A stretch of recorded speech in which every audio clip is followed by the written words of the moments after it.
Good morning.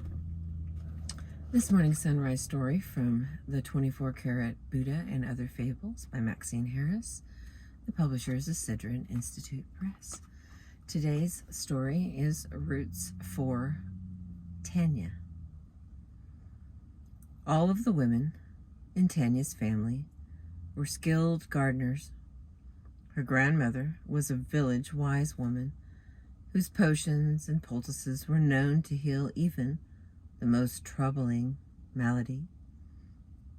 And her aunt grew roses that graced the great hallway of the king's palace. Tanya just knew that when she grew up, she too would become a great tender of plants.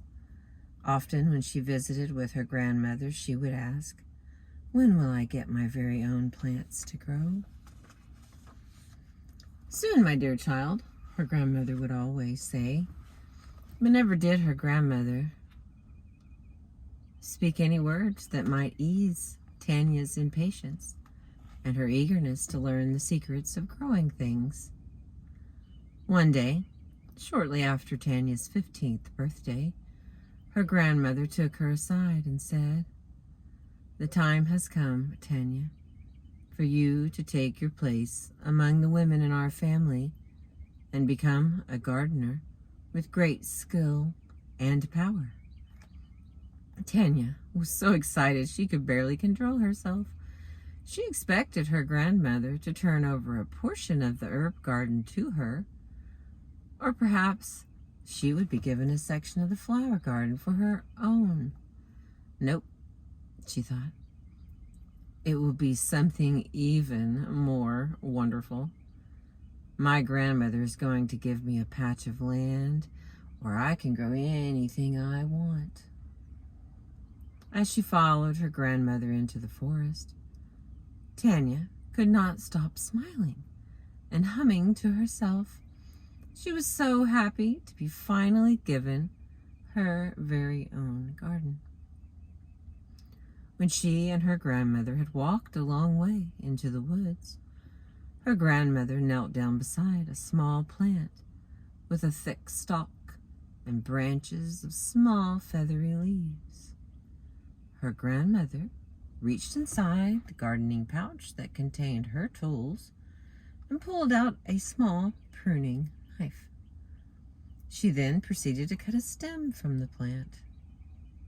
The old woman carefully wrapped the cutting in a piece of damp burlap and handed it to Tanya. "This is your very first project," she said with great authority and solemnity in her voice.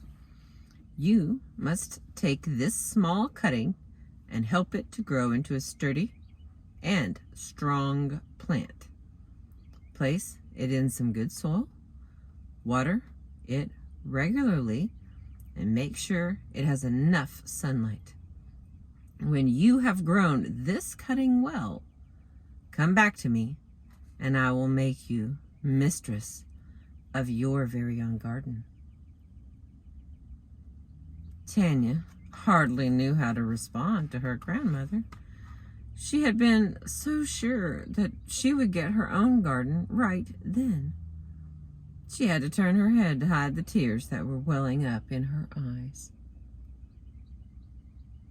"I know you are disappointed," said her grandmother gently, but I would hardly be doing my job if I gave you a garden to care for before I was sure that you were ready for so big a responsibility.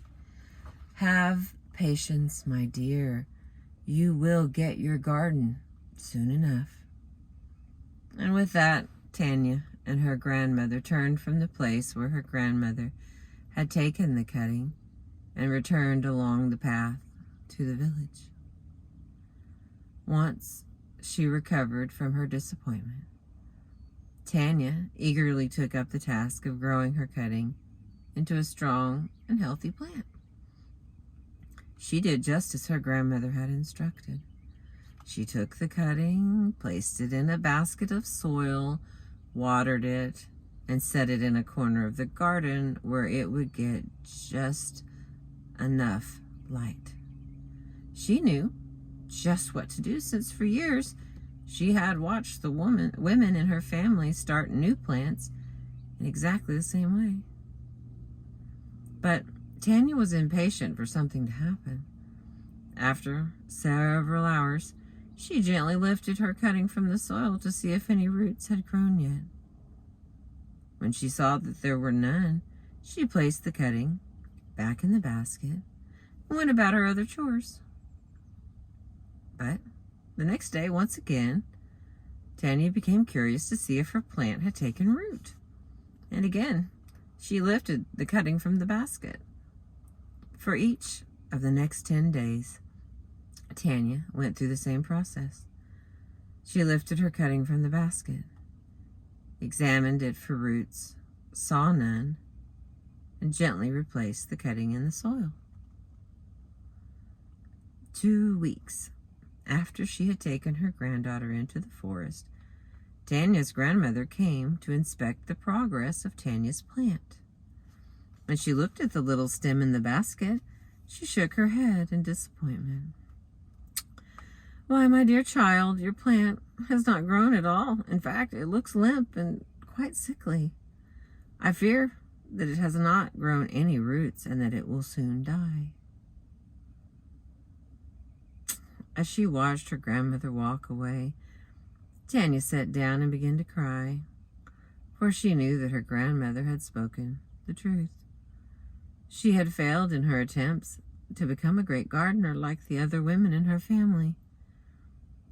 As she was sitting in the grass feeling sorry for herself, she was stunned to see a fat squirrel come up beside her and begin speaking in a small voice.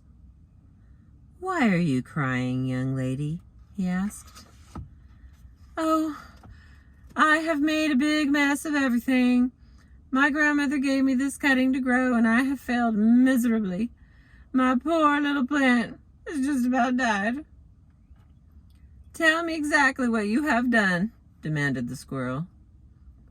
"Each day I have come to the garden, watered my cutting, made sure it has enough sunlight, and lifted it from the soil to check to see if any roots had grown. Then I placed it back in the basket, and I went away." "Well, of course you have failed. I see why your plant has not grown," declared the squirrel. "You have left out the most important part of being a gardener." I have?" puzzled Tanya, quite perplexed by the confident little squirrel. "Now, you must do exactly as I say, and we will have your plant growing in no time. Each day, come to water your plant and turn it toward the sun, and then do one more thing. After you have turned the basket, walk 10 feet from the plant and say the following magical words. 'Little plant that I know, to make me happy, you must grow.' After you have said these words, you must walk away from your plant and not return until the next morning. Follow these instructions exactly, and I promise that at the end of 2 weeks, your little plant will be growing quite tall." Although the squirrel's instructions seemed a little silly, Tanya decided to give his plan a try, since she was without a plan of her own. Each day, she came to the garden, watered her plant, turned the basket toward the sun, walked 10 feet, and recited the magic words. "Little plant that I know, to make me happy, you must grow." 2 weeks passed, and once again, Tanya's grandmother came to inspect her plant. This time, the old woman was quite pleased. "You have done a wonderful job, my dear. Your plant has grown 2 new shoots and seems well anchored in the soil. It will grow into a sturdy plant, and you will grow into a great gardener." Tanya was very pleased with herself. She gave her grandmother a big hug, but she did not tell her about the magic words. Instead, she went running to find her friend the squirrel. "Oh, thank you," she cried, as she saw him nibbling on a small acorn in the corner of the garden.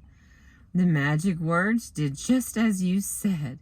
My plant has grown tall and well. Now I will have a garden of my own, and you can be sure I will always say the magic words." The squirrel, whose cheeks were already round with acorn meat, smiled a very big smile.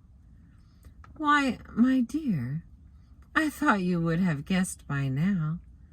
The magic is not in the words. The magic is in the waiting." The additional reading, Roots for Tanya. Waiting is difficult for all of us, especially if we have lived a lifetime with pain and despair. When an individual who has suffered a great deal finally makes a decision to change, perhaps by entering into a formal treatment or by beginning a process of self-exploration, she may be so eager to see results that she has little patience with the slow process of growth and change. Like the young girl in the story, some of us wear ourselves out by asking ourselves and others, "Have I changed yet? Have I changed yet?" The disappointment when change does not come rapidly may be enough to drive some of us from the process of growth and self-discovery, feeling either that we have failed or that the process of change has let us down. Like so many other things have in the past, the willingness to respect the slow process of growth is one of the keys to overcoming the horrors of the past. Thank you for listening this morning, and any additional sound effects were brought to you by Wiley the dog.